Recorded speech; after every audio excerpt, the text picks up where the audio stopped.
Okay, thanks very much. I think most of you know me. Just a little bit of an introduction about me. As the title says, I'm head coach for talent. I've been in that role now for 4 years, just over 4 years.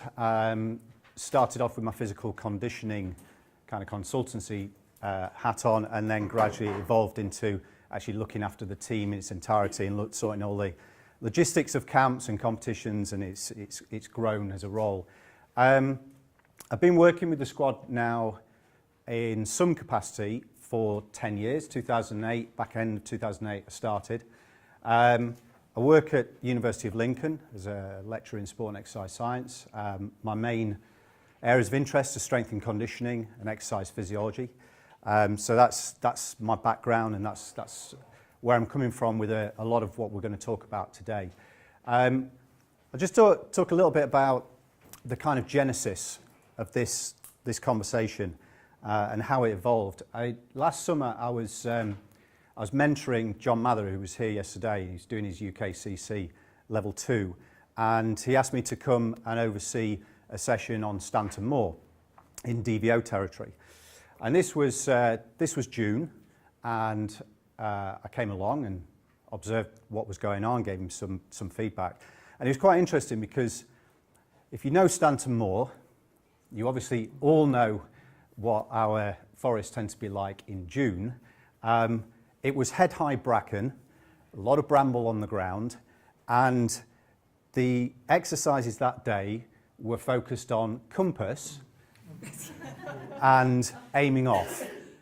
So after we saw these little ones disappear into head-high bracken and try and find these controls and what have you, and they did pretty well with it, considering the conditions. John and I, in our debrief, we got talking about why was the session pitched at those skills at that time of year in that terrain. And we got talking generally about season planning and why we do what we do and when we do it. And that then led into a conversation about what we do with the talent squad and how that's evolved over the time I've been working with them. So when I started in 2008, it was a camp down in the Forest of Dean, and we'd rocked up, and the exercise is very similar. We're looking at, well, what's Forest of Dean good for? So, well, let's think about, the terrain in terms of contour detail, rock, vegetation, and let's set up exercises according to the area. And that was, generally speaking, how we were running things at that time. We'd go to the lakes, lots of contour detail, let's do simplification, brown-only exercises, that kind of thing. Okay, next camp, we're down in Winterfold, big contours, let's do route choice, long legs, that kind of stuff. And we kind of bounced around from camp to camp with no real systematic approach going on here. And that then started to change when Gareth and Sarah came on board, and it changed from the start to the talent squad, and then Sarah and Jackie in the middle section, and then now myself and Mark looking after the squad. And the process has evolved over that time. And we've gone from this kind of haphazard approach to a season to a much more structured method of the way we do things. So I'm going to talk a little bit about that in the conversation today. And hopefully there's some things that I'm going to throw out there that you might think, oh, that sounds really good. I'm going to try it with my squad if it's the region. We're going to talk about working with individual athletes a lot. And there is a rider attached to this. Obviously, you need to have individuals who are wanting to buy into being an athlete in the broadest sense. And we all know, I work at Lincoln Orienteering Group on club night, and we have club nights most weeks of the year. And most of our crew in the club, if they turn up to club night at all, that's a win. Most of them are not interested in doing any formal training whatsoever, and then wonder why they make the same mistakes every weekend on the green and the blue, and they never get any fitter and all of that kind of stuff. So there is an assumption with this talk that you are going to be working with individuals of whatever age, so whether that's juniors who are aspiring to go through the regions and into the squad and maybe international success in some distant point in their career, or whether it's you're working with mature athletes oldsters who have joined your club, who want to get fit, want to improve technically and physically. There is that assumption with everything that we're going to talk about here today. Okay, so that's enough in terms of the introduction and the scene setting. So we're going to try and cover a number of bases today. There's going to be a lot of you guys talking. I've got a number of tasks in here. I'm going to throw a paper for you to read. Ooh, wow, scary. Because you're bright individuals, so I'm going to challenge you, okay? And we're going to talk about models of planning. We're going to talk about the big picture of the models and how that then goes down to individual planning on a week-by-week basis. Sharing, reflecting on experiences, talking about some of the issues around this. And hopefully by the end of today, you'll have some ideas to take away for the future, whether it's working with a squad, working with an individual, of how to make them better in the fullness of time. Okay, that's the plan. So, immediately, I'm going to get you guys chatting, because you like to talk, don't you? So, we talked, Hamish yesterday gave us a little bit of an overview on LTAD. We've thrown this model up several times through conferences down the years. This is a slight tweak on it. This is the New Zealand LTAD plan, which is nicked obviously from Canada and tweaked. The only difference really is that they've decided to break down the train-to-train into 2 sub-blocks. Okay. But the rest of it is pretty much the same. So what I want you to do on your table of 4 individuals is I want you to have a quick chat about people you're working with, whether that's a squad, whether it's a club, whether you coach individually, and choose one group or one athlete that you want to discuss and use for the fulcrum of this conversation. Then I'd like you to identify where you think they are on this LTAD model. You can have a little bit of a discussion and debate about that. And then what I want you to do is, for that individual, I want you to talk about what you think their typical week of training would look like. Okay, so if you mapped it out Sunday through the week, finishing on Saturday, what generally would they be doing through the week? In any form of training. Okay, it could be physical, could be technical, could be a combination of things. All right? Now, when we feed back throughout this session to motivate you, if I hear what I'm going to call one of Paul's primary points,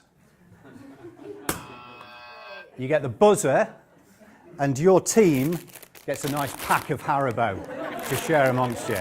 Okay? And there are 4 packs of Haribo up for grabs. Okay, that'll keep you focused. All right, so are we all clear on what we're doing here? Yes. Sorry, say again. Can you see it on the screen there? You okay with that? Mark? You talked about typical week. Time of year?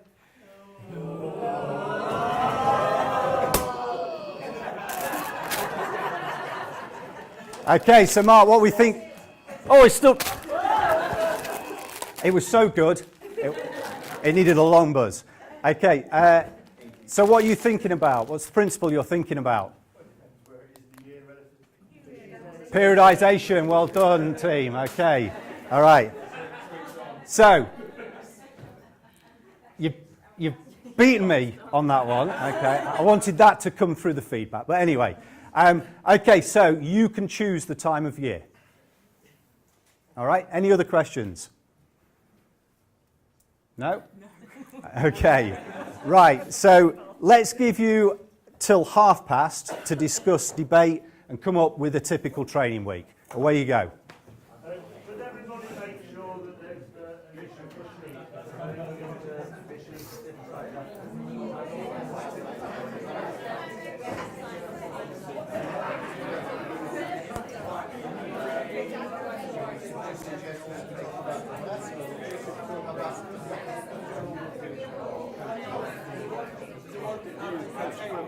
Say again? One athlete per table. Yes.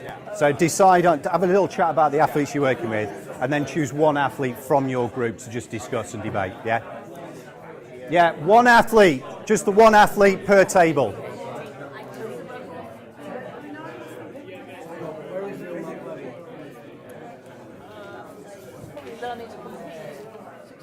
Yeah, but where is it? It might be that age, it might be that chronological age, but what is it? Right, so physically, he is back. Alright? He's not got the fundamental.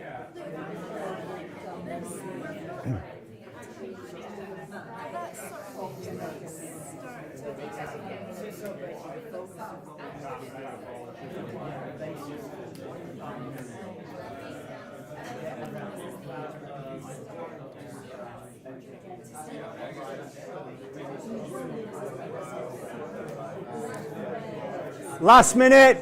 Let's round these conversations up, guys. Your last minute.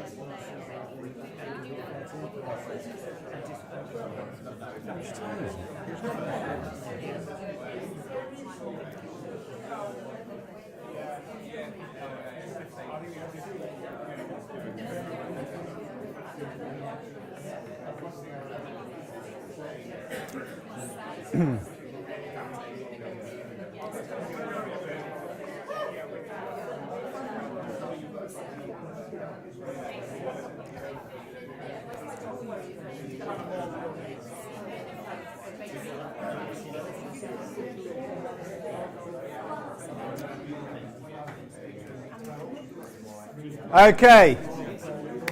Right, let's hold those conversations there. It's a big topic. Lots to discuss, yeah? Okay. So there are a whole raft of discussion points that have no doubt come out from that conversation. So let's just have a snapshot around the teams. So Graithwaite, talk to us about what you felt was maybe one of the key issues you were discussing.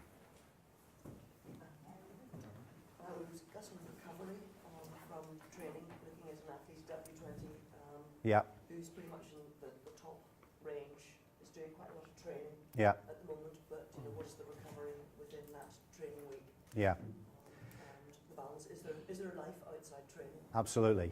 This is a key issue. Actually, my colleague Mark was going to be talking a lot about his experiences working with the UOP Performance Squad around overtraining, overreaching, some of the issues that have arisen through that once they get into an environment that is very proactive around becoming as good as you can be, and maybe coming from a training background here and then immediately ramping it up to be here without going through those small steps that we're after, that progressive overload we talk about.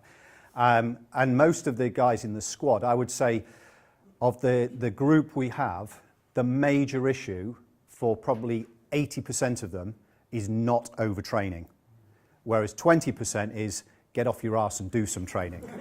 So it is very much the case of they tend to want to do too much rather than too little. Yeah, okay. Who have we got over there? Colbin? Nev, Team Colbin, key issue for you guys?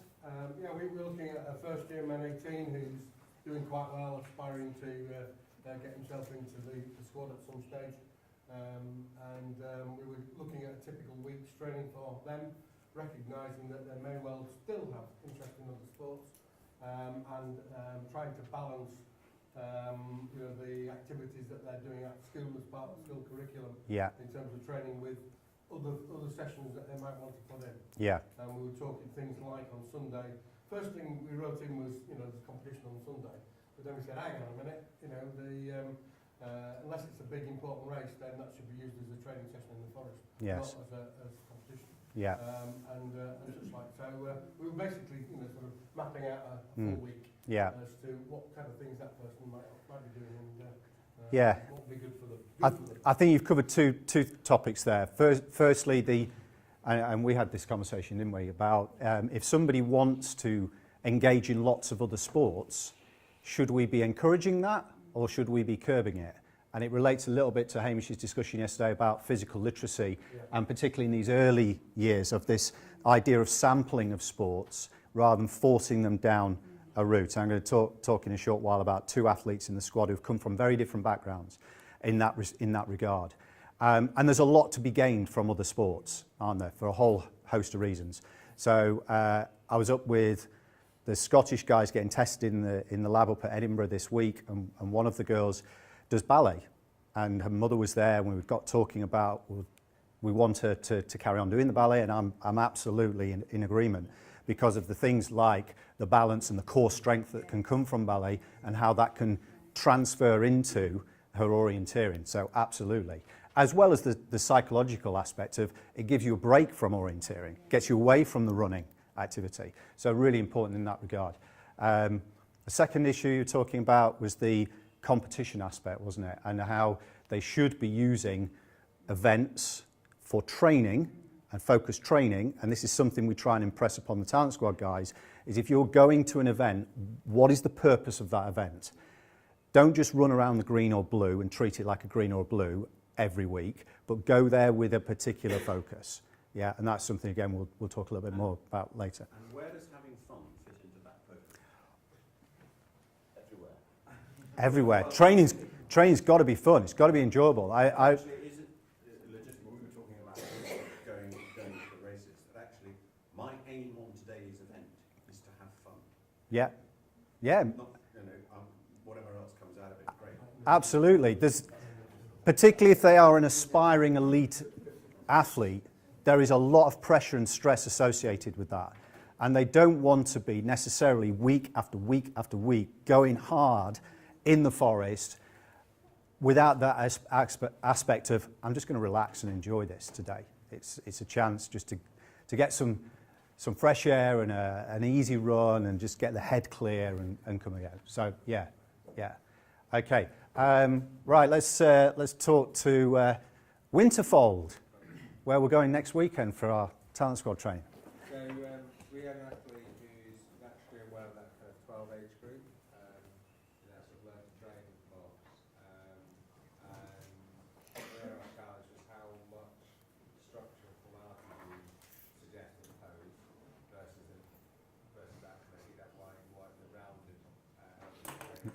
Yeah. And we sort of talk about, we started going down goals of, you want to get to into like a knee, and we had a bit of a conversation about, well, actually don't push goals too early. Yeah. That piece as well. So yeah, it's about how much structure we introduce into the week. Yeah. Is it about just shaping their natural activities or other sports activities? Yeah. Which relates to what these guys are talking about, isn't it? I think we were sort of talking about developing physical training as almost like a habit rather than pushing it too much. So just Yeah. sort of getting into the idea of it Yes. rather than necessarily working it out. Yeah, we have 2 types of athlete who come into the squad at 15. And we have the one who has a very structured training program and has done that for some time. Maybe because they're coming from a different sport. Maybe they've come from athletics, for instance, where they tend to get into that kind of rigidity of program at an earlier age than we tend to see. And then we've got the other type of athlete who has no real structure to their training program, and it is actually starting to define, you are doing bits and pieces, but let's start to shape this, give it a bit more purpose and focus, and helping encourage doing that. Okay. Any teams discuss the LTAD and any of the issues here that there might be with it? We took a sort of a top year 14, looking to move into 15. So we sort of felt they were train to train 1, but might be going to train 2. So they're starting along that, thinking about it. But actually, we did highlight, there's a developmental issue here in that some of them might be tiny, not grown, not. Okay. And some might not be. So Yeah. actually, you have to take So- that sort of factor into. So what's the broad issue with the LTAD model here? What age are they actually? Ages, yeah. I think you just show hold on. Age, chronology, okay? There is a problem with the LTAD. Penel Sands, well done. You have focused on the key issue with the LTAD model, which is this lining up of ages next to particular stages. And typically, orienteering is a little bit behind the ages that we're talking here for a whole host of reasons. We generally think of it as a later specialisation sport. Endurance-based sports tend to be later specialisation. It's the structure we have in our country in terms of we know that the quality of training provision at clubs is very sporadic, if it exists at all, and therefore they aren't necessarily getting this basis at that stage. It might be they're starting to get this basis when they're a little bit older. Okay, so we shouldn't be fixating on chronology. We should be talking about where do they fit in irrespective of age. John? The original wristband Barley thing was based on swimming.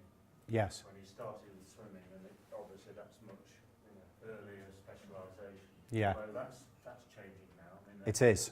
They're changing to Yeah, we run a coach education course, and one of our guest lecturers is a guy called Ian Freeman who's doing a lot of coach education work in swimming. And he comes in and talks about the evolution of that model and how they are moving away. Gymnastics, very similar, how they're moving away from this idea that you're hot housing them at the age of sub 10 and let them develop more naturally, and again, sample different sports before you start because of the dropout rate. Swimming and gymnastics in particular have a huge dropout rate when they get to kind of 14 to 16 because they're burnt out, they've had enough. Okay. Absolutely, yeah. It is changing. You see gymnasts, for instance, now, gymnasts are getting older, men in particular, when they're hitting Olympic heights, yeah.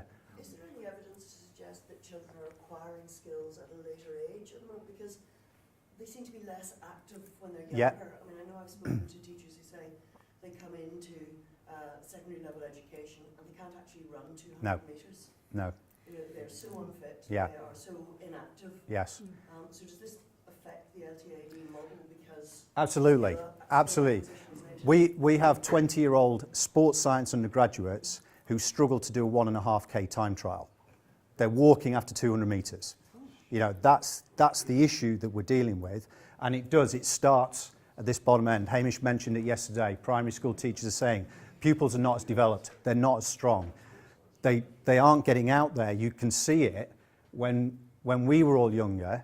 The playing fields were full of people kicking a ball around, playing cricket in the summer. You go around playing fields now, you don't see that. Yeah, and that's a real concern. It's a real worry about the whole development of the movement and sports skills related to, that then feed into their physical development. There's also, as Hamish said yesterday, the girls will be developing, differently to the boys. Yes. On that model, on the column for girls. No. No. I mean, really, we should just erase the ages. Yeah, let's just talk about the stages of where people are at. Yeah. Would that also be true, we talk physically a lot there, would that be true mentally as well? Yeah. Yeah, because again, that maturity, we see within the squad, you take two 15-year-olds, not only physically are they very different, but mentally, their capabilities are very different.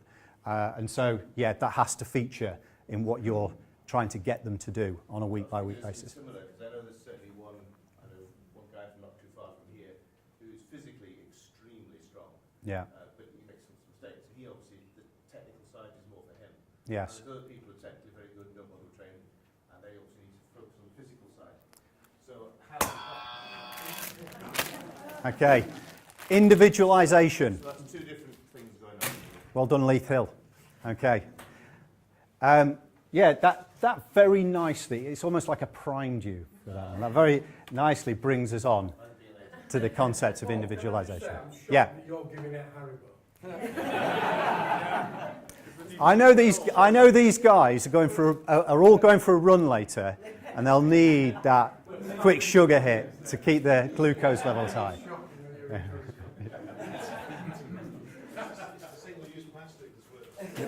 Yeah. Yeah, hammer me for that. Okay, right. Do we know who these two girls are? Anybody? Potentially. Not yet. She's out in Australia at the moment. No, she's not. She's on a Facebook posting, she started at Oxford. She's going to Oxford, is she? Yeah. Okay. So, who's this? Fiona Bunn. Okay, and this is? Grace Malloy. Right. When they both came into the squad, Fiona is a year older than Grace, but when they both came into the squad at 15, they came from very different training backgrounds. Fee is a very talented athlete. She had come through a running club. She had a running coach who structured her training, and she was already, streets ahead in terms of her organisation of her plan and the amount she was doing in comparison to other 15-year-olds. There were issues around that, but anyway, let's leave that for the moment. Grace, if she had tried to do at that stage the amount of training that Fiona was doing, she'd have broken instantly. Grace came from a very different background. She was representing a school at hockey. She was playing football for Scotland girls, orienteering at the weekend, and not a lot of running, specific training going on around that. And we had conversations for the first couple of years around, should we be doing more running? Should we be moving away from the hockey and what are the benefits of the football and what have you? And I was of the opinions we've talked about that they were extremely beneficial to her all-round development in terms of the agility and balance, in terms of the intermittent, explosive nature of hockey and football. The anaerobic side was being developed there. So I said, carry on. Now, 2 years after that point of those discussions, so she's now 19 this year, she has decided off her own bat that she wants to focus fully committed to orienteering. She's dropped the football, she's dropped the hockey, she's now doing more running. She's out in Australia at the moment on a 6-month secondment, and she's very focused now on doing the kind of running training that Fee is also doing at the moment. If you look at attack points, what have you, they are now doing comparative workloads, but they've come from very different backgrounds. And now they're achieving the same thing. So they're both in the last couple of JWOCs got top 20s in sprint and long. So their level is very similar, but where they've come from is very different indeed. So individualization has to be the key to whatever we do, however we prescribe training. Okay. Now, in all of this, and this relates back to what Emil was talking about yesterday in terms of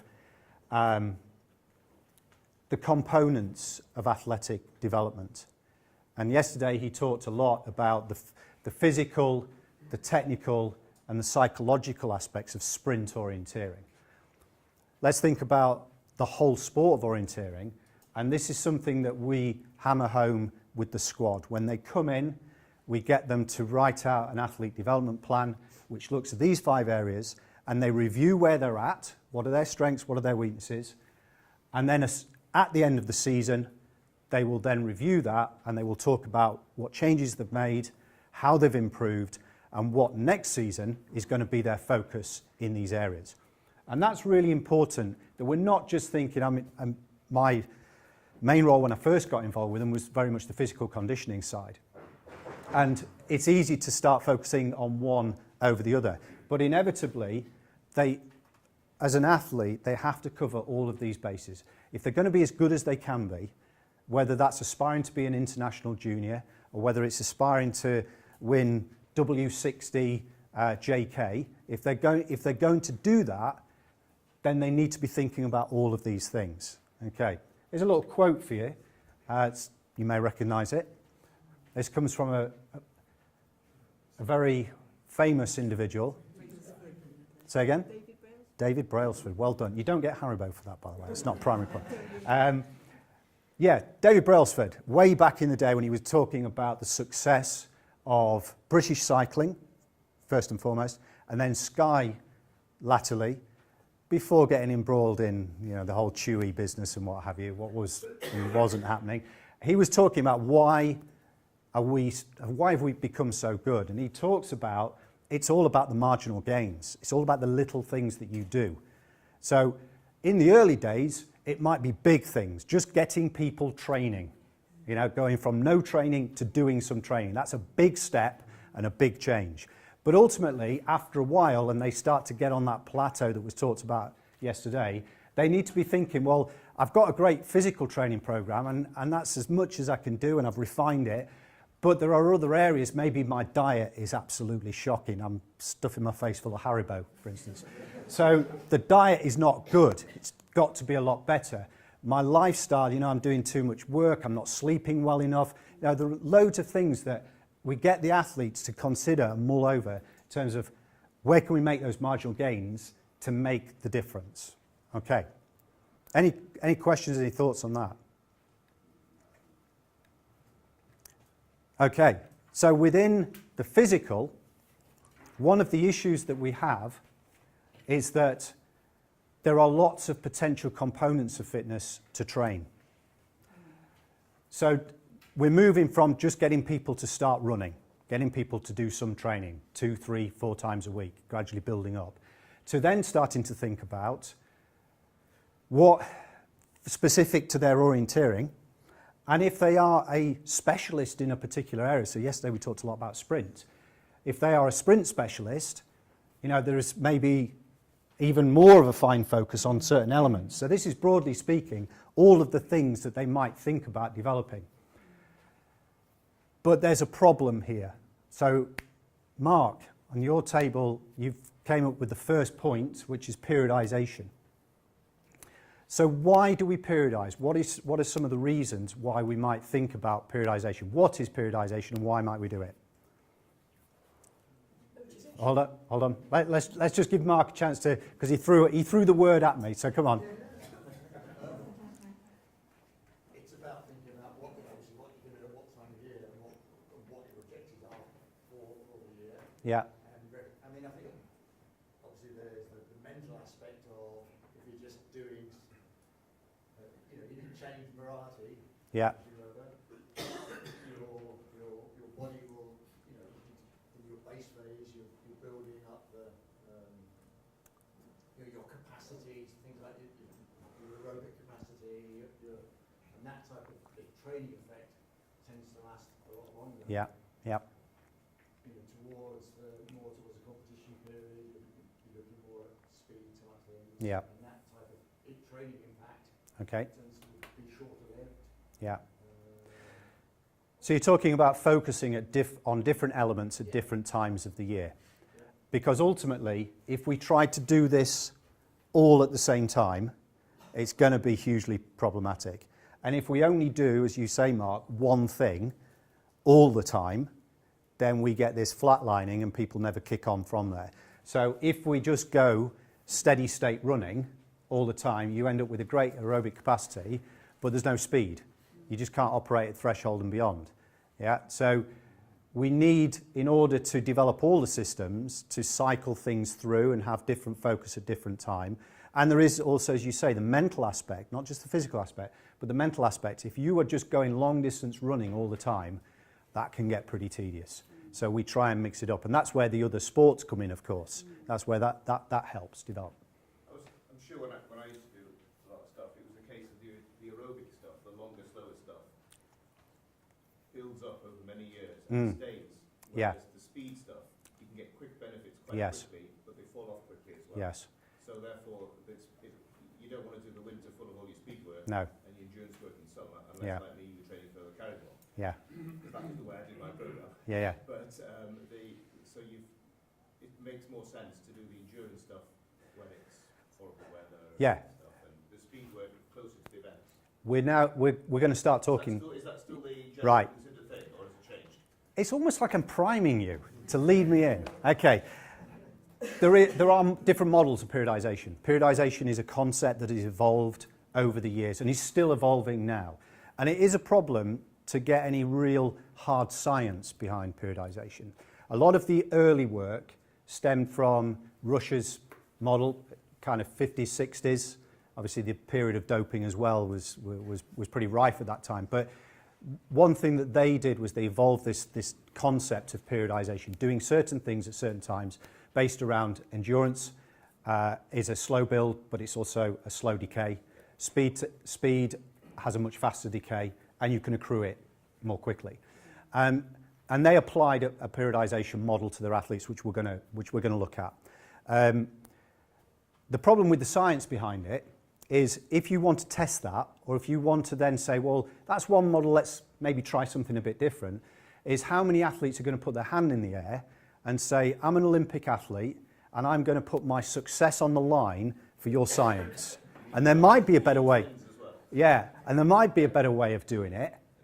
And I'm willing to put my next 4 years in your hands and you show me a different way from the traditional model. So there's always, it's based around anecdotes, it's based around experience, it's based around athletes and coaches feeding back to the sports scientists and the academics about this is what we've found, this is what works for us, and gradually other models start to appear, but still remain under scrutiny, and that's what we're going to look at here. Okay, so we accept that we need to be thinking about lots of different aspects of training, and this is just the physical. So we haven't even started thinking about, well, when are you doing your technical, and how does technical change throughout the year? Things like mechanical, so running form, doing running drills, having gait analysis, looking at whether you can improve your running technique. You know, these are all different aspects of the training program we need to think about feeding in. And it isn't just about the physical side. Okay, so what I'm going to do now is I'm going to give you a paper. It's actually a chapter from a book that's come out this year. So it's pretty new, and it pulls together a number of different types of models of periodization. Now, it's quite chunky. I'm not going to get you to read all of it, but you can take it away, and in your own time you can have a roll through and digest the different models. What I'm going to do is I'm going to give you the paper, then I'm going to assign a team to look at a particular model. You're then going to read through, it's somewhere around about a page to a page and a half behind that model, maybe a little illustration diagram or whatever. Get your head behind it and then start talking about it in your groups. What does this mean? How does that look in reality? So reading through, then starting to discuss this model, what does it mean to you? And then thinking about, you've discussed an athlete, how might that apply to the athlete you're working with? Will it apply? What are some of the strengths of this? What are maybe some of the pitfalls and the weaknesses with this? And any other further thoughts and reflections coming out on it. Okay. So, any questions about that? So what I'll do is I'll send these papers around. So if we can chuck those across the back there, I think chuck those across the back. Throw those across the back. I think I've done enough. I think I've done 40.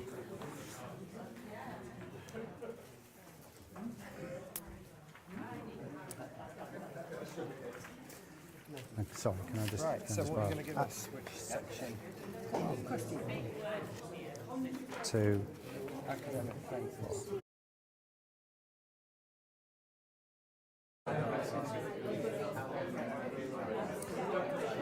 Okay, everybody, let's hold the conversations there.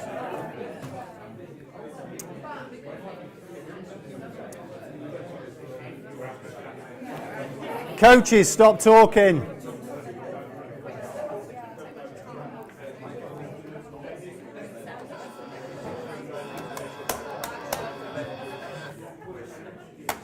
Okay. It is great to see you still wanting to, well, I hope you're talking about this and not what you had for dinner last night, but it's great to hear you, wanting to continue to debate and discuss this. I'm not necessarily going to present you with hard and fast solutions, because as I said at the outset, these are models that are open to debate and discussion.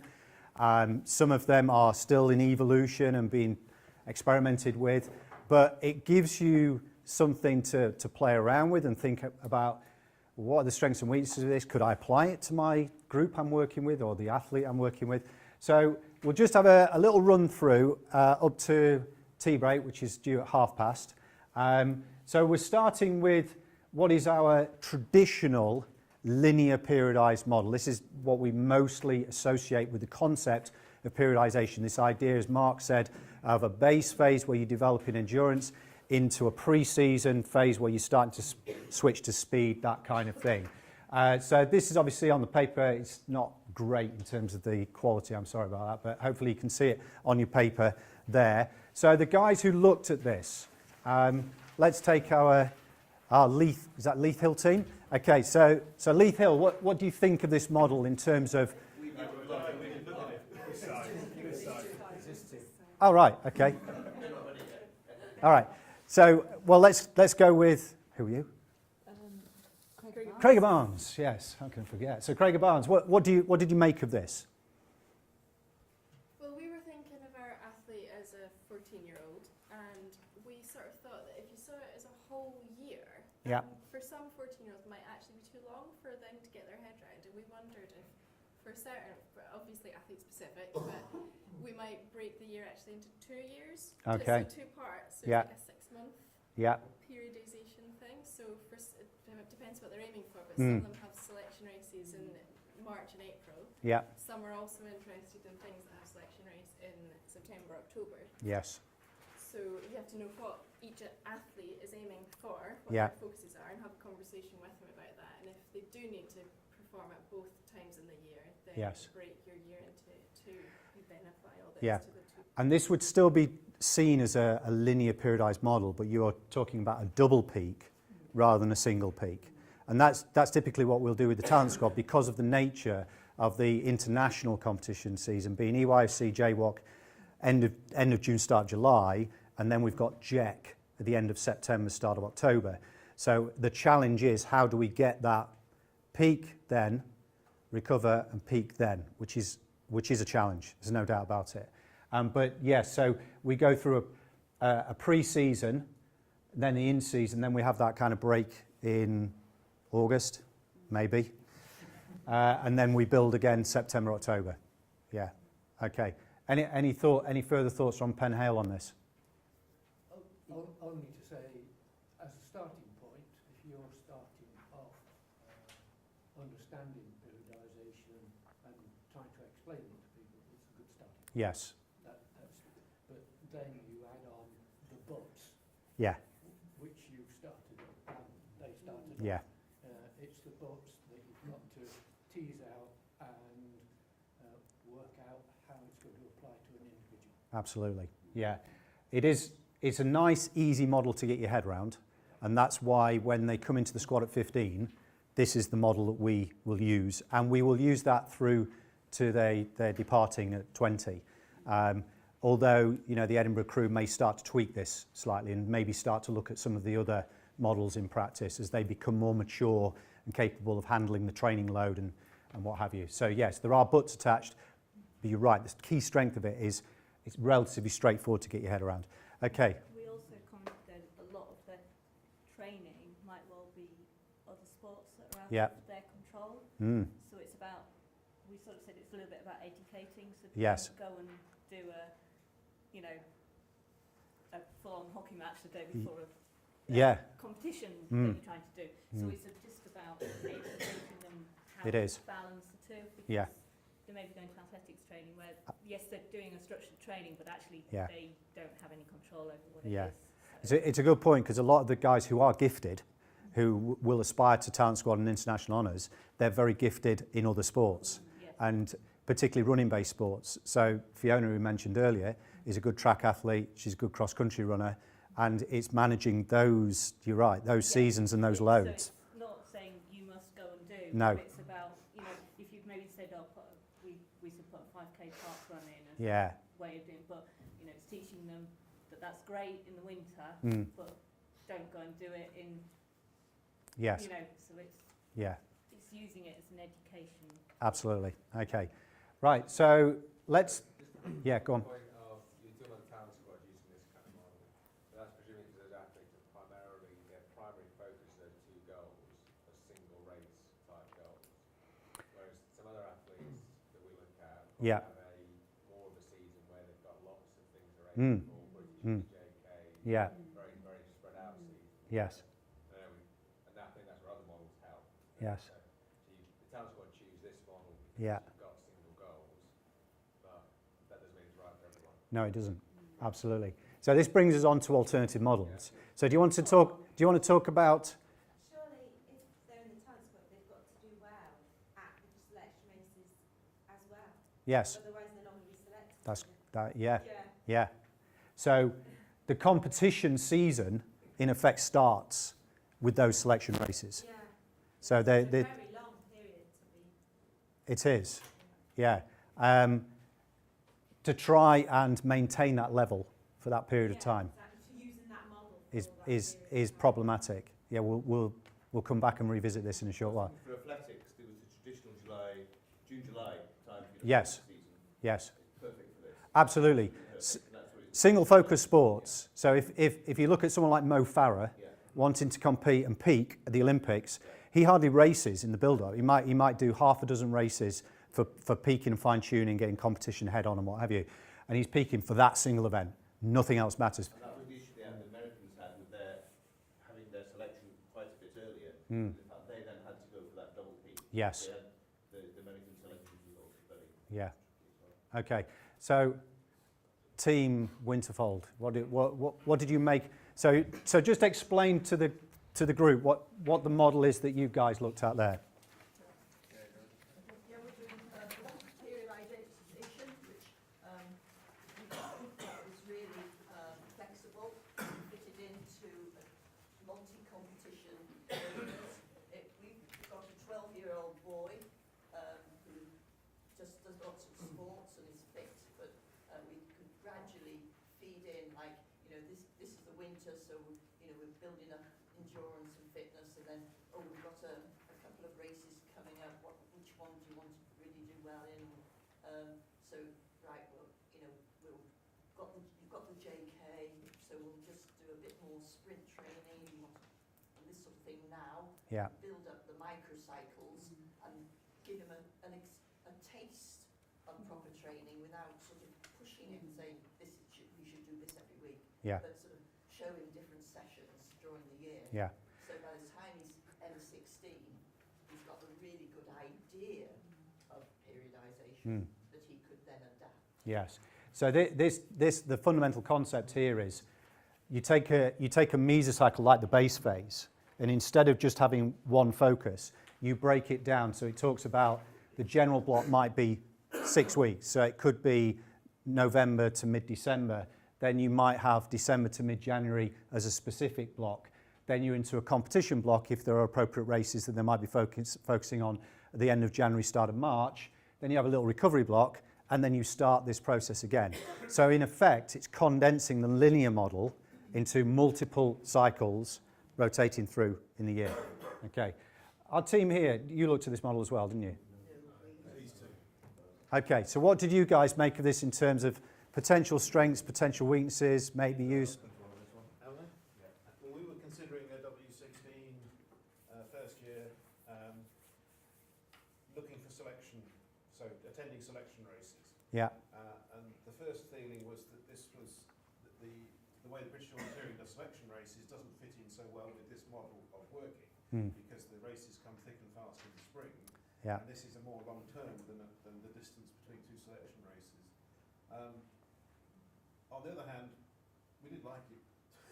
Right. Apart from fitting it into that. Yes. A couple of minor points.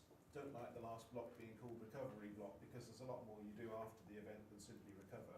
Yeah. Especially in orienteering. And recovery is actually part of the training process throughout, not just recovery from the event, but that's True. just terminology. Yeah. Yeah. So you can see both groups. You could see some, Carol, we were talking about the benefits of trying different training methods and almost experimenting with giving them a type of training that they've never come across before, and giving it some work in here, and then switching it. So we might be doing long intervals, and then down to shorter intervals, down to sprint and power work, and then cycling it through again. Yeah, and giving them using it as an education program in some respects. Yeah. Okay. So some strengths and maybe some issues. You're also focusing on the needs of the event that you're going for. So Yes. if it's a very hilly event, Yeah. you might do more work in hills. Yes. Yeah. Okay. One good idea that you had for every sort of block, little mini block, all the different sessions you could do in Yeah. that block. Yeah. And then say, well, you know, I'm going to do, you know, 8 this week. Mm. So, you know, you pull out different 8 and say, oh, I don't like that one, so I'll get another one. So it's sort of mix and match Yeah. according to each block. Yeah. I thought that was quite good. Mm. Yes, let's try it. Okay. Right, let's look at the next model. So conjugate periodization. Okay, so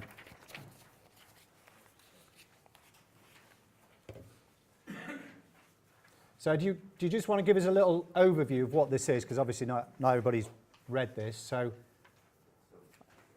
Wrong diagram. Oh, sorry, my fault. yeah. So one of the negative for this is the complicated nature of it. Okay. So what's your interpretation of this? Just explain to the audience what your interpretation of this is. So effectively what you do is you focus on all your skills in a short mesocycle which is repeated. Yeah. Each of the skills is taken as a microcycle which can be short as a day where you focus on that to a higher level, and then you focus on the others with the next ones which don't. You try and align them so that one is comparable. You're not training the same aspect, you're training a different aspect. Yes. Yeah. So you effectively, after in each mesocycle, you get to a peak Mm. from all of them. Yes. You have a restitution period, is classed as the blue. Yeah. Almost similar to recovery in some ways. Mm. But over time, your peak, having looked at everything, keeps increasing across all of them. So the line effectively goes up to your target. Yeah. So what's the strength of this, do you think? So the strength is you're focusing on everything. Yeah. You do get an increase in peak on everything, which Mm. means you've got the benefit when you've got multiple events. Yeah. You haven't just left one aspect behind that you haven't trained yet. Mm. The benefits you've got, it's more sustained, Yeah. more interesting to an athlete. They're not Yeah. just focusing on So it might be that the red you're training stamina, and you're focused that week of that mesocycle is stamina. Then the yellow you might be switching to anaerobic endurance, so more interval work. The green then is you're doing your sprint and power work, your plyometrics, explosive work, and then blue an easier week, and then you cycle through back to the red stamina, and you're hoping you're building through, and you're not hopefully seeing the decay in any one particular ability as you do with a linear model where the speed decays during the winter and then the endurance might fall off during the summer. Yeah, so that's the benefit here. Okay, go on. Just say, it's not just the physical aspect No. of training for our sport. Yes. So if you take the green block as technical, Yeah. it means that you're not leaving technical to its own devices No. for a long chunk. Yeah. Um, So it might. Particularly for a younger orienteer, maybe actually the bit that they really want to do. Yes. And so what you're doing is you're really looking at the peak is the best combination that you can achieve Yeah. at a time of whatever elements you've chosen to put into your training Yeah. program. And it might be the red is doing some skills work at a low pace. The yellow's starting to put it together, maybe focusing on something like the plan and route choice and that kind of thing. And then the green is let's go and do a middle distance that focuses on the skills, maybe compass that I've been working on, and then cycle through again. Or you could look at that and say the red is the combination of all the physical work that you're doing, which you may have broken down. into Yeah, bits and pieces. yeah, The yellow is the combination of all your technical bits and Yeah. pieces. The green is the combination of the mental or dietary or whatever education that you're Yes. putting into it, and you've got them all arriving at the point that you want them. interesting. Okay, I'm aware of time. Let's move on to the final model, guys. So on the back, let's start with Nev's table then, just to explain nonlinear undulating periodization.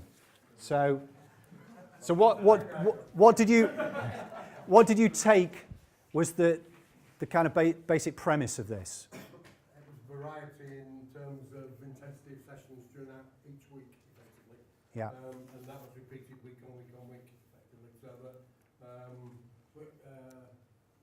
that you don't get any rundown like you just described in terms of loss of endurance. Yeah, Or, yeah. whatever, but you're actually sort of training all the elements every week. Yes. going forward. Yeah. We wondered a little bit about whether or not it would be benefit in terms of tiredness, for instance, for a Tuesday, which is supposed to be a light day, where after a heavy day, whether you're still suffering the effects of a heavy day, whether or not Yeah. you can actually have a light day Mm. on that, you know, on that day. Yeah.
Okay.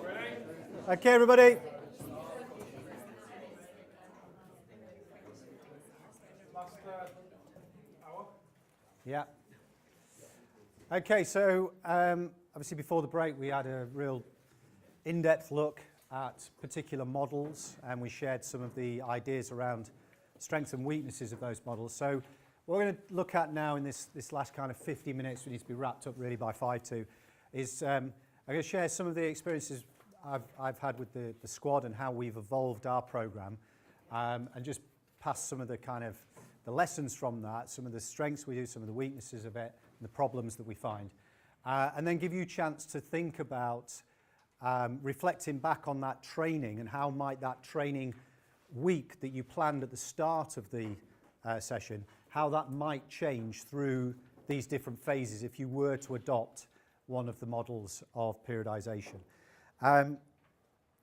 So in terms of, as I said earlier, when I got involved in 2008, we weren't doing any of this. It was just general training, just getting the athletes to do some kind of training. It wasn't really monitored that at all. I remember my first conversation with some of the group on that first evening. I was talking about training plans, asked the question, how many of you got a training plan? And only one hand of about 10 went up. And that was a chap called Matthew Halliday, who some of you will remember. And that was primarily because he came from an athletics, he was a race walker, and he came from a very good background of knowledge. And he was pretty much the only one who was doing any kind of training and thinking about periodization, that kind of thing. So this is something that has evolved over the last few years and has gone through a number of different models in its time, and we continue to kind of tweak it and fine-tune it. So we have adopted the linear periodized model. As we said earlier, it primarily because it's an easy model for the athletes to understand. It starts them down the road of being systematic about their training and thinking about what am I doing, when am I doing it, and what is the reason for what the type of training I'm doing. So we put them through the three main phases, the mesocycles. We look at the base generally being November to December. So maybe they've been to JEC and they're kind of recovering, going back to university, some of them back into school. And this November-December period of around 8 weeks is what we classify as the base phase for them. There's obviously no real key competitions generally going on at this time. It's a great opportunity for them to just get involved in skills work, going on the various regional and talent squad weekends, developing endurance, particularly during that time, getting some miles in the legs. And then post-December, we start to roll into a pre-season phase, which we divide into 2 6-week blocks. So we do a general phase from January to mid-February, so we've obviously just started that post-Christmas. And we talk with them, this is the time we do our lab testing with them, so we talk about, has the base phase worked? Where are our lab results in relation to last year? Are you moving forward? Is everything going well? How was the base phase? Any issues around that? And then we start to look at, well, what tweaks, what modifications are we now making during this next 6-week period to move you gradually onto the next level? We then go into the specifics. So mid-Feb, we have our February camp. I'll talk a little bit more about that in a short while, which is probably the biggest pre-season camp we do. And post that, again, we'd spend a lot of time during that week kind of mapping out the final build-up to the key selection races, which generally are starting around late March, start of April time. And then we're into this competition phase. And as we've said, the orienteering calendar is a very challenging one. It's a very long, even if they were only starting to race from April through to September, that's still a long period of time for them to be in a competition phase. So what we do is we try and get this double peak. So it's still linear, but it's a double rather than a single peak. So we try and build them up through the selection races, maybe a little bit of recovery, and then build them up again towards JWOC EYOC, recovery, and then build them up again towards JEC. And then we'll look at a transition phase. Now the key issue with this, of course, is the length of this calendar and the other impacts that are happening upon them. So this is from our perspective, and of course there are other things going on. So with JROS, there'll be other activities, there will be overseas camps going on, there'll be jerks, there'll be JHIs, there'll be lots of stuff going on, and how that fits in with this overall model can be quite tricky for the athlete and their coaches to achieve the balance too. And getting a proper transition is also very challenging. So in an ideal world, I would like that to be at a different time. In an ideal world, JEC would be pre-YOC and JWOC, and it would be a launch pad into the two main competitions, particularly JWOC as the pinnacle for the junior athlete. And so that would fit. So if JEC was something like early mid-June, once those exams are finished, and then we have late June, July, that would be a really nice competition phase. And then we can say, we don't need to worry about a second peak. And you can go off, you can come to camps, you can go overseas, you know, go and have an experience of other terrain, go to the O-ring and that kind of thing, but without the pressure of trying to build again for a second peak. And then we can have a proper transition. So that's a real challenge for us to get any kind of break going with the athletes. Okay, so let's just look at this in a little bit more detail. So this is the general idea, the concept, which we're hopefully now pretty much familiar with, of the linear periodized plan. So our prep period, which is what we refer to on the previous slide as the base, November to December. In terms of thinking of those athlete circles, the 5 rings, what are we trying to do in these phases? So for the technical, we will have a camp. This year it was at Castlehead in the Lakes, and we worked very much in those camps on the basic skills, nailing the fundamentals. We'll hone down on what are you doing, trying maybe experimenting with different skill techniques. So if you take a bearing in a particular way, if you estimate distance in a particular way, are there other ways in which you can do it? More effective maybe. Try different things out. This is a great time for experimentation and learning, away from the hotbed of competition. So our first camp in December, first technical camp in December, is very much focusing on developing those fundamental skills. And then the physical is focusing on this aerobic base. We mentioned, you know, developing endurance.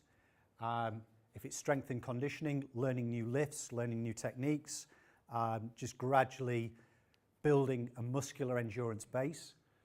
And then for the mechanical, the psychological and the lifestyle, again, we'll introduce new skills. So we used to, back in the day, just drip feed these kind of things across camps. Again, it was very ad hoc. It's we have a nutritionist available for this camp. Let's drag them in and they can do a workshop on Saturday night, and that'll be great. And then we'll worry about what we'll do next time. And we kind of sporadically hit certain aspects of athlete education through this. So what we do now is in November, we have a planning, running and sports science support camp. So the last couple of years it's been up in Edinburgh. And this is a great chance for us, again, away from the competition phase, to do some reviewing of how the last season went, some previewing and planning for the next season. So we can do a lot of individual, small group discussions around that. We bring in specialists, so we will look at strength and conditioning. This year we looked at plyometrics, for instance, and gave them lots of exercises they can try and develop in their own time on a plyometric program. We have brought in psychologists. So this year we brought in a psychologist talking who did a lot of work with them about dealing with competition pressure, something that, you know, young athletes who are aspiring to be internationals really struggle with, how to keep their focus during this very stressful business of competing at JWOC, for instance. And we have a kind of program that we cycle through. So we have like a 3-year program of workshops in psychology, biomechanics. We looked this year at ascending, descending running techniques, nutrition, all of this kind of stuff. We'll look at, on the mechanics, drills, do running drills, look at form, look at technique. Let's make some improvements and give you some lessons to take away and practice during this base phase. So that's very much what we're looking to do during that 8-week period. Then post-Christmas, we start to work through the gears. So January to February, that first 6-week block, we will have so our camp next week at Winterfold and Guildford University is focusing on starting to put these skills together in a joined-up approach. So we talk about the plan. Mark Nixon last year came in and talked about PDP, and the P, the plan. So looking at putting the skills together, using the right skills at the right time, thinking about planning for each leg, a little bit of the stuff we did under sprint conditions yesterday, looking at route choice. So at Winterfold, we'll be having lots of route choice, longer legs evaluation. We do lots of pairs exercise around things like Torco in pairs. So what is your plan? What can you see? What are the route choices? What is your plan? And then execute the plan. So we do a lot of that kind of stuff as we're starting to put everything together. In the February camp, that's the race prep camp. So by now, we hope that the skills are together. They're always evolving, aren't they? But we hope they're in a reasonable shape. We now put those under pressure. And so what we do is we cycle through different exercises that focus on different racing disciplines.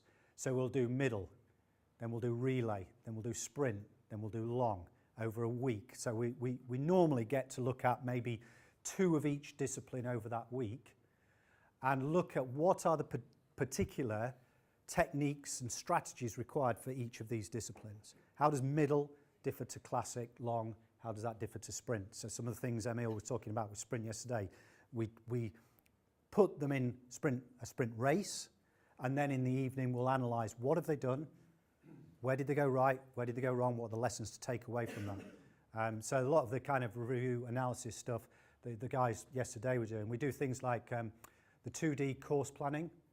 You use that as a measurement tool.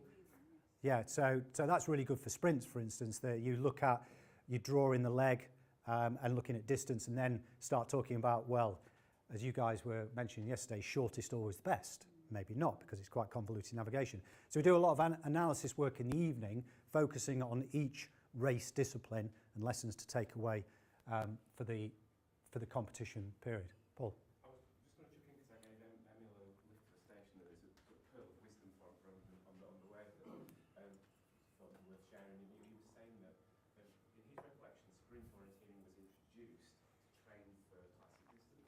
Okay. That's where it came from. Right. So he said, why do we not do more micro sort of for people who are preparing for sprint? Yeah. I was just people probably do that. Mm. He thinks we should be doing more really short, really fast. Yeah. As part of our sprint preparation. So I just thought I'd chuck Yeah, that. no. He said, well, we should have said this. Yeah. And that's something that we would do in that. So at Guildford University next week, we're doing some of the stuff you were doing yesterday. What we're doing is very much focused on individual leg exercises. So that fast decision making, puzzle-o kind of thing, flipping the map flip stuff. So it's challenging those skills, quick decision making, route choice, planning. So he was saying make sure we're doing it in the prep even quicker than we have. Yes. Yeah. And that is something in the February camp we try and get them to do. We get them to push the envelope. So what's your maximum orienteering speed? Can you try and push a little bit beyond that? When do things break down? Bring it back and then start building through the gears again. So it's very much about trying to get them to race on the edge of where they're capable and seeing what they're capable of before it all starts to unravel. Okay. Physical, obviously now we're starting to work through the gears, focusing on anaerobic. So we're gradually, for instance, bringing intervals down. So they might have been doing 1K, 1.5K reps in the base phase. We're now going 800s, 600s, 400s. That's typically that kind of thing where we'll be focusing more on the anaerobic. So the volume is starting to drop, but the intensity is now starting to go up with the classic model. And then mechanical, psychology, lifestyle, refining what we've learnt, recapping on these kind of things. So are you practicing your plyometrics? Are you working on your drills? Maybe a quick recap on some drills during those camps.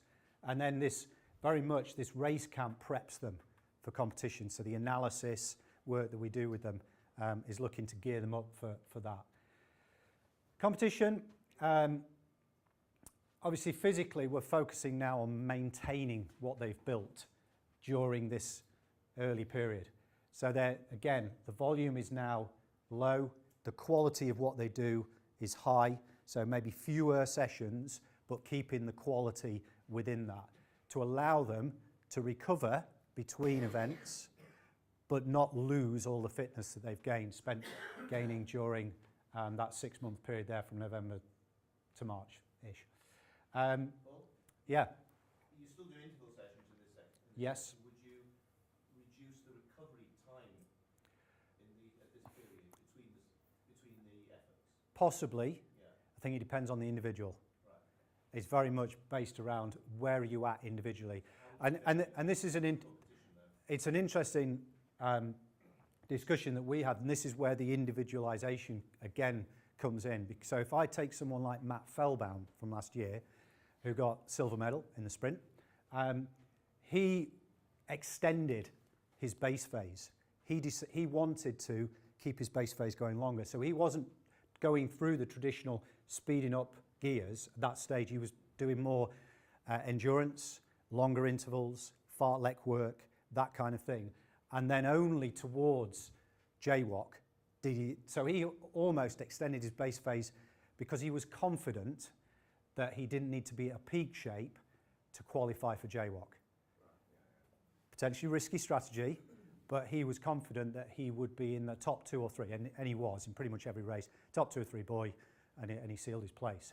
Then went on to do. That highlights sort of the disparate nature of those athletes within the squad in general, doesn't it? Yeah. Some are focusing almost entirely on just being selected, and so their peak is a lot earlier in the overall season.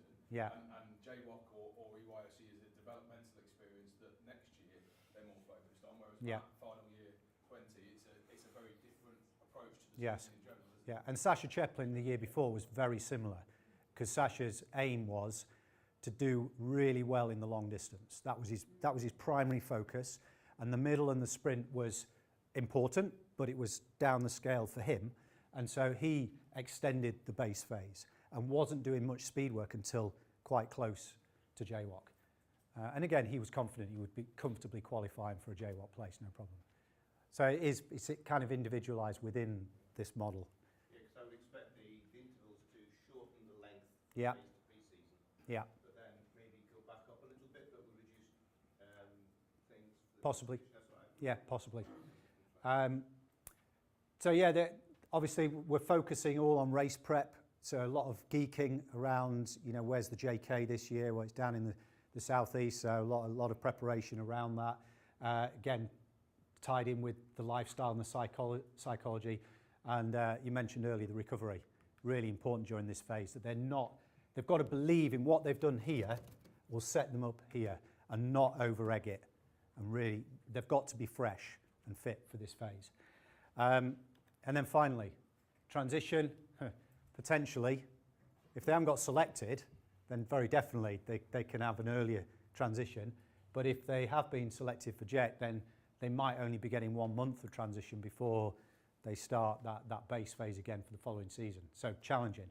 So here, new experiences, going overseas, going to Scandinavia, finding out about different terrains and challenges. Physiology, focusing on the active recovery. So we don't want them to stop, but it wants to be low pressured, maybe more general aerobic style stuff, doing different types of exercise. So doing cycling, swimming, giving the legs a recovery period. And then reviewing the season, prepping for the next is all about the psychology and the lifestyle aspects for that. Okay, any questions, any further questions or points about that before we move on to the final task? Paul? I was just thinking about the athletes that don't get selected there at the end.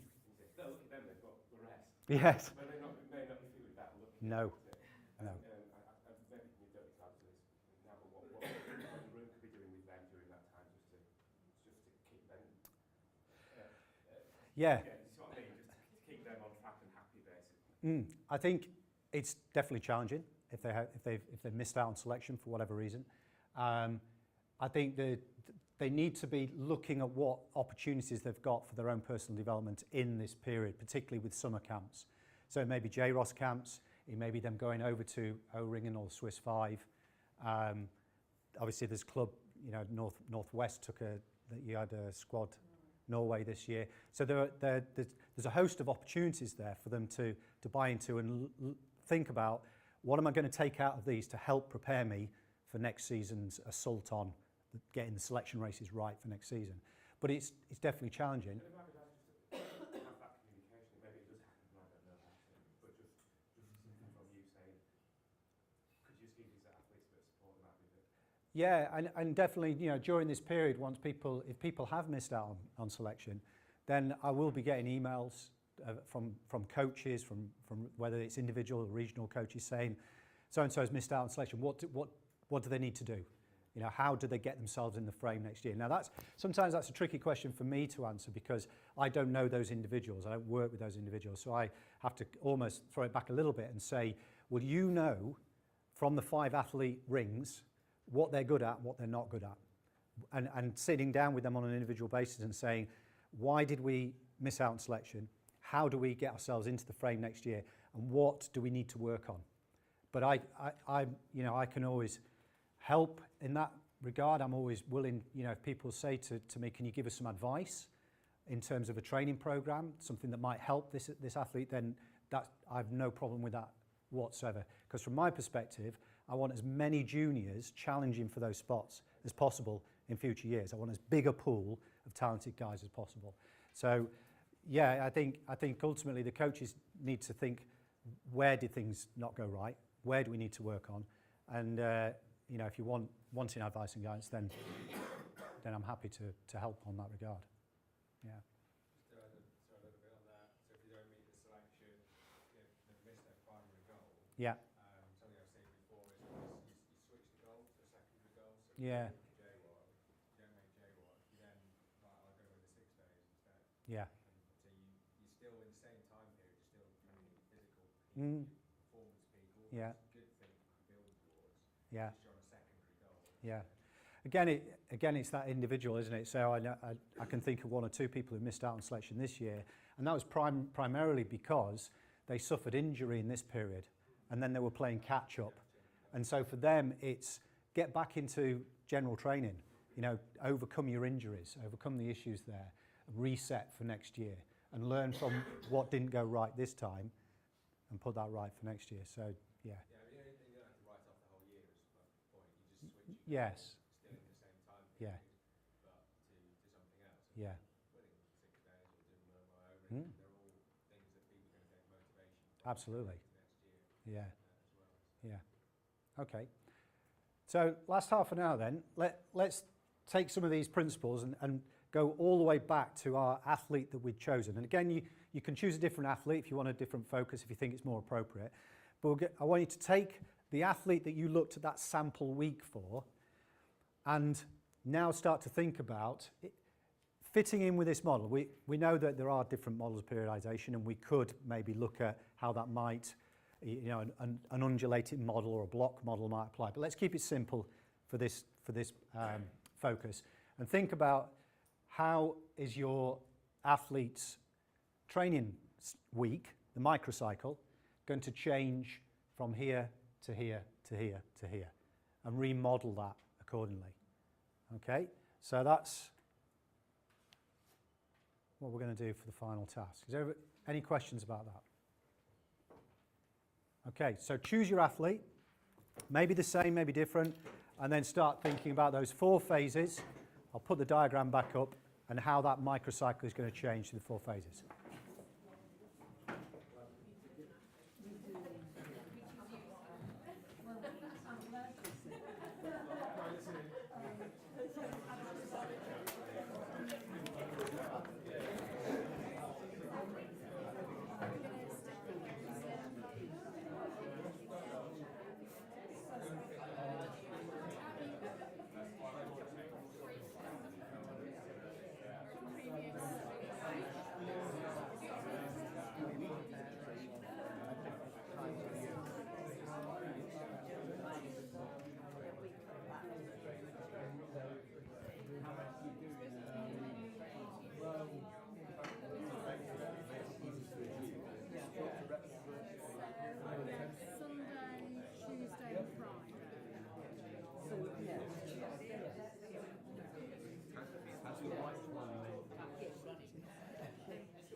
might put an alternative.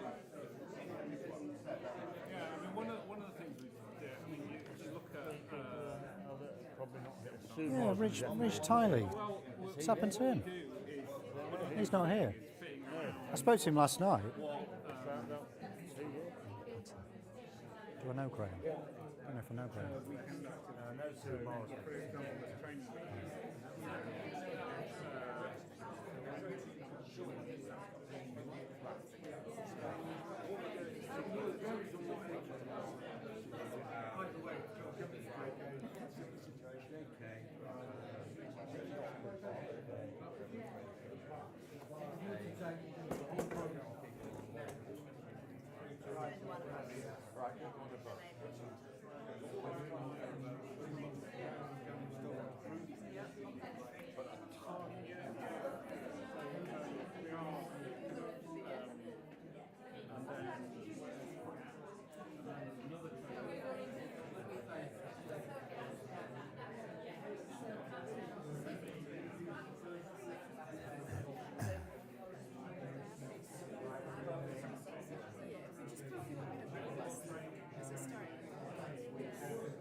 All right. A little bit of input from you as well. Yeah. What we're looking at is we're looking at an athlete who's been selected for Interland, Okay.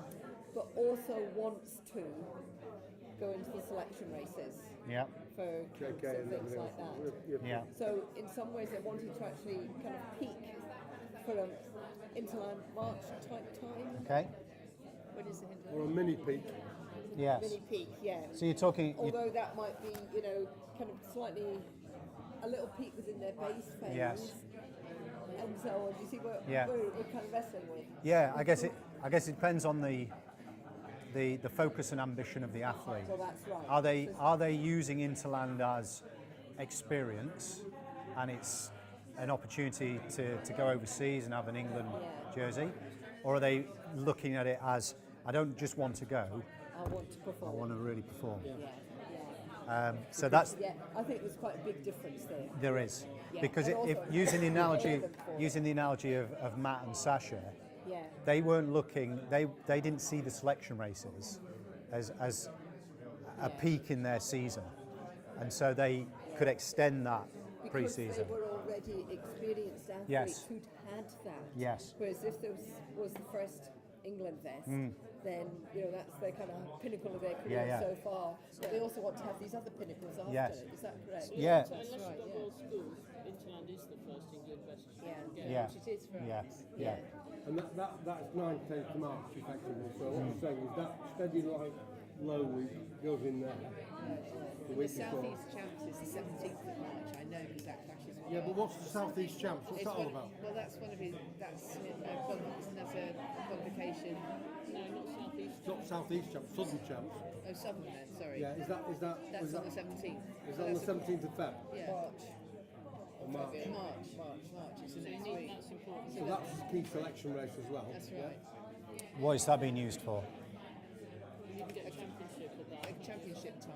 Yeah, but does he need that for What does he need Stockholm that for? I think he needs that for Stockholm. Okay. Because I'm told he can't run for Yvette Baker, run for us for Yvette Baker because it's a. Okay. Yeah, let me have a look at that one because, as I say, if it's not a selection race for Stockholm, then there's no point in concentrating on it. No. I think Yeah. that's what his dad I'll have a look. tells me. Okay. That it is. Okay. Okay, so that's still peaking. So that's it. Yeah, yeah. So it's not going to a huge amount. No, So no. that's about sustaining. So in It other is. words, it's Well, not- you're in that maintenance in other phase, words, aren't you, in it's a steady effect? week again. It's Yeah. not a busy, hard week. No, no. You know, it all should have been done beforehand. Yeah, yeah. Um, So you're basically talking about a classic double peak. yeah. Linear, Yes. linear, but with a double peak rather than a single But peak. almost within the first half of the year. Yes. Yeah, because So- almost by May. Yeah. It is. Yeah. Yeah. Yeah, you're right. It is. It is Southern Champs Yeah. as well as one So- of the selection races. But Southern Champs is end of March now. That's then. So we're talking about a pre-season that is probably condensed with a first competition, and then there'll be a short transition, and then another pre-season into a competition. I mean, ideally, this athlete might have started back in September after Yeah. JHI, something like that. Yeah.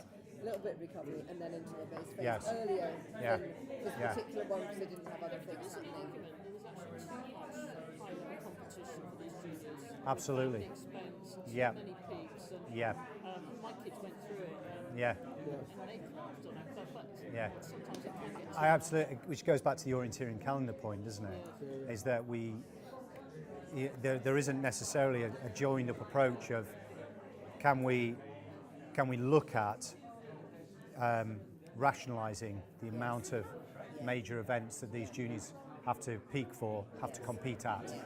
I think there's also an argument that the first year M16s are asked to do two bigger distances. So again, my kids who were at the top end were at the top. Yes. They cope with it, but the ones Yeah. who were very reasonable. Yeah, yeah. But There's, I think it depends on puberty. yeah, it does. A lot of the Yeah. males especially, Yeah. as to whether they can actually get that. really ratchets up from 14 to 16 Yeah. for the boys. Yeah.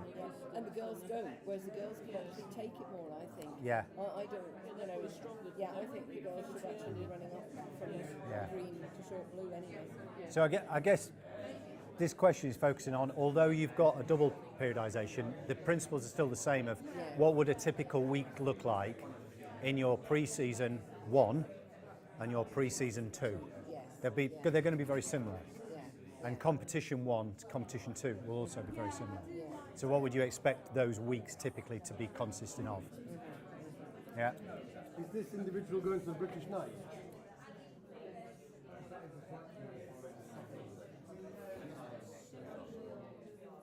All right. Yeah. If you take off something difficult, we're looking for someone who's aiming for an autumn peak. Okay. Because we were 14 and Jack is naturally in the autumn. Yeah. And then you get into all sorts of complications with the calendar not You do. really supporting what you as an individual want to Yeah. do. I mean, you're getting into a pre-phase in August, Yeah. September. Yeah. For the purposes of this, I wouldn't worry too much about when these things are happening. It's more a case of, okay, so if your pre-season is at a slightly different stage of the year, you'd still be doing similar things.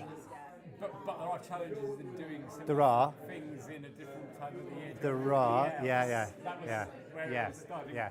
What do you do with a 2-week family summer holiday, which is for a 14-year-old in pre-season, if he's aiming Yes. for the autumn? Yes. And what can Yeah. you work in? And what I guess you're putting riders attached to this, aren't you? So typically what would you be expecting them to do? Yes. With the rider attached that this might not be possible, there might need to be some flexibility thrown in there. Yeah, exactly. Yeah. Because I don't know the parents who are more to do in the summer.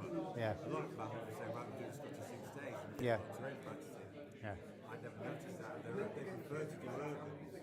Right. My sister actually won the UK over 6 days. Yeah. Really urban orientated. Yeah. So they don't do those long 5 days, 6 days. Yeah. Okay. You're always good at challenging yourself, you know. Yeah. Yeah.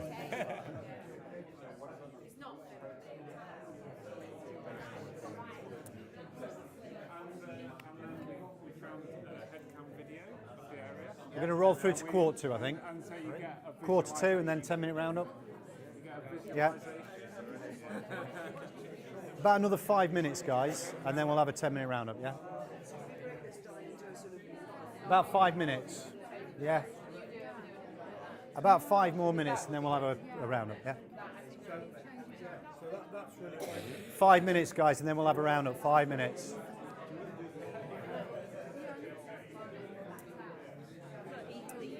Last 5 minutes, and then we'll have a roundup, yeah? Last 5 minutes.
Okay, right. I'll just give you some final thoughts, and then we'll get some feedback from you guys in terms of your discussions. I mean, from a physical perspective, I know we've talked a little bit about what the squad does technically at different points in the year. From a physical perspective, inevitably, my feeling is that we should always be making sure that they are engaging whatever time of the year in some key sessions. Now, those key sessions might have a slightly different flavour, but certainly we want to make sure that it is an endurance-based sport. Even sprint, it's still 12 to 15-minute winning time. So it's not, sprint's not really the correct noun for it. Short race, yeah? So we go short, middle, long. So even that is still stressing the aerobic system, and there's a lot of threshold plus work to be done within that. And then the secondary work, development of speed, power, strength, we've just been talking about strength work and trying to get the 14, 15-year-olds into some kind of routine. And we talked, we mentioned Hamish's concepts of doing core work, doing band work, which we're going to do shortly, doing body resistance exercises. Just get them into doing some regular stuff, whether it's a dedicated session a couple of times a week or whether it's part of a run. You know, as part of a warm-up, or they finish the run and they come in and they'll do some core work, yeah? And then you can start to worry as they get older, then starting to get into lifts and resistance exercises and that kind of thing, learning those techniques. And this rest, you know, we've talked a lot about that, haven't we? Making sure that they rest and recover. So for me, the 3 core sessions in the week would be an aerobic run, generally at the weekend if they're not orienteering, or maybe middle of the week, that they're getting out and they're doing an easy endurance run. 90 minutes would be probably top end kind of 18, 19-year-olds because that's what JWAT's geared towards. Lower end as they're coming into the squad at 15, you know, first, second year 16s, probably 45, 50, maybe up to an hour, and they're gradually building that up. Anaerobic threshold, a tempo run, steady state tempo run, maybe 30, 35 minutes. Long intervals, you know, anything above 500 meters. So we talked in the base phase about K reps and then bringing that down post-Christmas. Obviously working a higher intensity than our aerobic. And then anaerobic, hills, short intervals. So our team over there, Mark, we were talking about, you know, hills being the long rolling, undulating hills in the base phase at a fairly low intensity but long duration, and then starting to bring that down as they get close to the season. Shorter, sharper hill reps, finishing just prior to the competition phase with 30-second, 1 minute repeats, coast back down, go again, that kind of thing. Ideally, particularly pre-season, trying to get them in terrain, doing long runs in terrain, doing tempo runs in terrain, map in hand, as Emil was talking about yesterday, yeah, map in hand, and other things to support this, depending upon where they are. It's all about this individualization, yeah? If you try to do all of this with a 13-year-old who's never trained before, they're going to break within 5 minutes. So it's gradually layering this up, isn't it? Building from season to season. Okay, so that is, you know, generally what I'm advocating is the core sessions and how they might slightly change through the year. Okay, we've got 5 minutes or so. Any thoughts, reflections from the table on what we've been talking about here in terms of periodized models and how you've been applying it, some of the challenges that exist? Bit of a meta comment. Yeah. But I've really valued just sitting here with these guys talking through this and just thinking that as coaches in the region we should do this more often and just sit down and Absolutely. plan visits. Yeah. So thanks for the session. Yeah. Cool. How do you measure the level of intensity? How do you judge it? How do we measure the level of intensity? Okay. Wow, How that's do you another teach them? that's another. How do you teach them to measure Yeah. the level Okay. of intensity? Yes. So, in terms of intensity, generally speaking, what we do with the squad guys, when they come in for the first time, we'll do, for instance, time trial. You know, we'll do a flat 3K time trial. And then we'll use the VDOT calculator, which you can find on Attack Point. And we will look at, based on that time trial, what should their different intensities be? So what would be an aerobic long run intensity based on their 3K time trial performance? Now, there's riders attached to this. Yeah, the time trial is only valid for that surface, for that condition.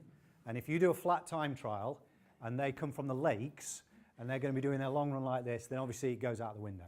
So there is that rider. Also, there's an art to doing time trials, and it might take 3 or 4 efforts with juniors to get them to learn how to do a time trial to get a valid result. Because inevitably, some of them go too fast and blow up, some of them go too slow and undersell themselves. And so there's a bit of education around that. So time trials are good, but there are riders attached. So we do that as a starting point.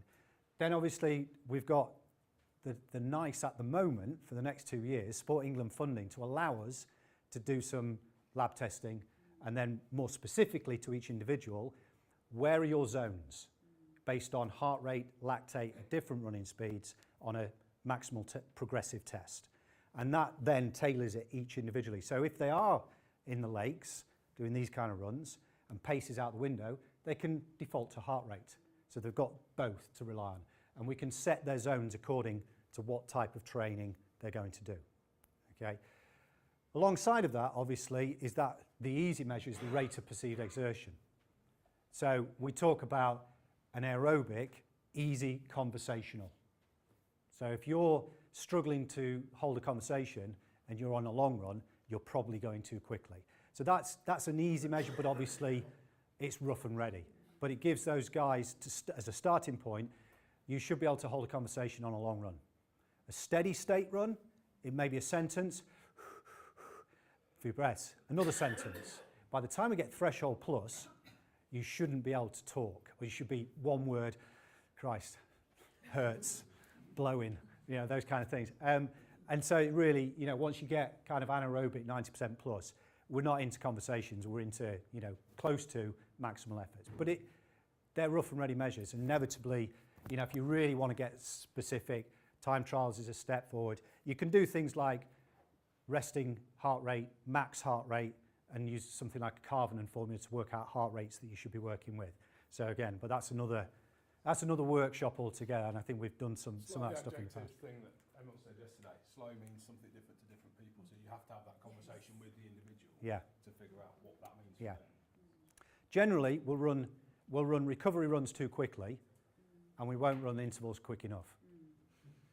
And we end up flatlining. We end up with this junk mileage of steady state all the time. So it is important to differentiate the efforts.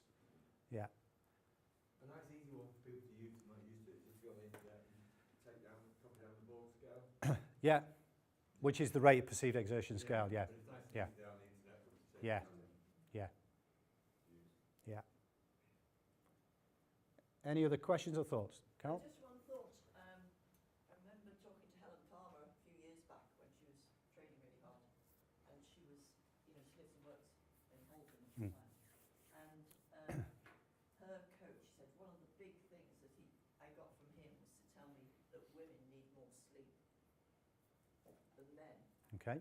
Whatever, I'm not quite sure where this came from, but she said, when she's been out for a good training session, she's encouraged to lie down, Yeah. sleep. Yeah. I thought that's quite useful in its own way. Yeah. Part of the recovery process. I think, that rest recovery process, and again, it's something that with many of our older athletes who have maybe gone to university, they've had those radical lifestyle changes. They're having to look after their own sleep patterns, having to look after their own diet. They've no longer got the parents to kind of marshal all of their activities. That's a huge challenge for them. Yes, they've got other activities that they might get stuck into. Other sports come on the horizon. And that's a challenge for us to make sure that they do rest and recover adequately.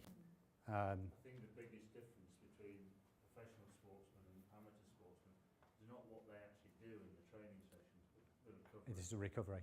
And it's the fact that they're not working and they're not getting the energy sapped out of them by working and then trying to fit in training sessions around it. Their training is quality training and their recovery is, as you say, John, it's easy for them to do. Yeah. Are there any other points about overtraining that Mark was going to cover that you can touch on? Well, yeah, Mark was going to talk quite a lot about his recent development work with his performance squad, is focusing on the use of a tap point. So we are using a tap point more and more as a system of monitoring, and he's trying to refine it and fine-tune it. So have people heard of TRIMP values at all? So it's training impact. So if you Google TRIMP, spell it right. If you Google TRIMP, then what you'll come across is this concept of training impact. And obviously going for an hour's aerobic run has less impact than doing a 50-minute interval session, long intervals. So each session is given a different value, different training impact value. And likewise, the longer you go, so a 2-hour run has more value than a 1-hour run, that kind of thing. And then different modes of exercise. So a cycling session tends to take out less than a running session. And so what he's done is he's done quite a bit of research around TRIMP values, and he's started to use that with the Edinburgh squad. So not only can you on a tap point look at activities per week, the amount of hours, the different activities, different zones they're working at, but also feeding in to the settings, TRIMP values for different training, and looking at how that training has been modulated throughout these phases to try and offset as much as possible this overreaching and then overtraining that we see on occasions with certain individuals. Feeding in non-training impact, so the walking, the standing up, all those sort of things which can have quite a significant impact on how day works. Yeah, I mean that isn't part of it, but it is part of the broader discussion with the athlete.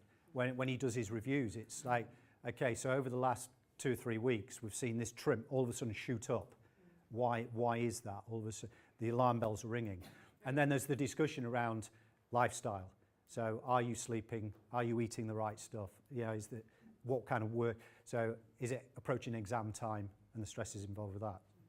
Yeah. So, I was going to ask, is sleep recorded? Are the athletes monitoring their sleep specifically? some are, as part of that attack point entry, you know, because you can put in sleep and injury records and stuff, can't you? So some are, and it's encouraging them to monitor as much of that as possible. And it's getting there. It's still a work in progress. And it's challenging for us because we've got, you know, there's 33 athletes in the squad at both tiers, 18 in tier 1, 15 in tier 2. He's got 20 athletes, 12 of them in tier 2, but there's another 8 who are not in the squad, maybe seniors like Sasha who's graduated. So to try and monitor, manage 33 athletes relies a lot on them, and now them having that maturity and that ownership of it, and it relies a lot on them having individual coaches. Some of them do, and some are really proactive with the coach, and some don't. And that is, again, another challenge for us, is to try and get them to have an individual coach. You guys who can, you know, inform and monitor them on a closer level than we can when we're trying to manage 33 with the whole program, logistics and everything that goes around that. Yeah, it's challenging. I think that's the challenge for the regionals. You know, trying to feed that down is, how do we do this at a regional squad level? Yeah. Where you've got some who are talent and you've got some who started orienteering a year ago. Yeah. They could be the same age as well. Yeah, yeah. You know, and it's about, I think, about passing the information down and having somebody for them to talk to. Yes. Not one person. Yeah, yeah. Doing all of them. Yeah. But I think that's It is. It is. Yeah. Okay. Right. We need to conclude. I hope it's been of value. I hope you've taken at least something from today. In terms of from here, if subsequently, you know, you've got any questions, if you want any advice, send us an email, and I'm more than happy to help in any way I can. Okay. Thank you very much.